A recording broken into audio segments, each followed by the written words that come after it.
Some users find it very handy to port all the talkback switches on all the boxes to one analog output point and patch point in the truck. To do this, pretty simple remedy with the menuing system here. We look at the local outputs, and again I'll scroll through with the scroll wheel down here.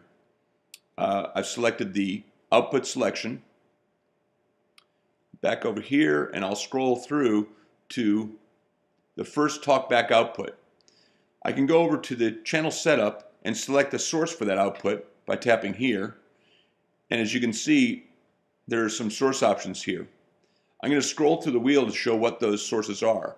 The first option is the patch point called talkback A1 that's noted above in the analog patch field. Another option is to source that same thing from audio talkback A2. There are a total of 8 sources that could come out that spigot called talkback output number 1.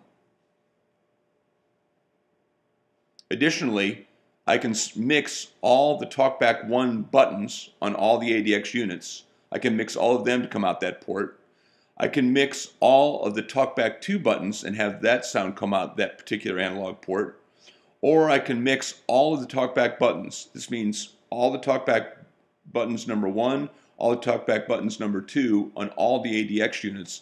All those talkback buttons would port to this particular talkback output port that's in the analog patch field. Also, if I need to test it, I can use a tone as the source coming out of that talkback port. Again, that talkback port is up here, talkback port number 1. So I have a variety of sources that I can put into that particular talkback port output. I can have all the talkback buttons go there, all the 2s, all the 1s, or any individual talkback from any other box. And last but not least, I can also take it to silence, so I can mute that altogether. The default behavior is for talkback 1 output is to give you talkback 1 from box number 1. You then come back over here, and you could do the output there, and you're back to monitoring the local output of talkback number 1.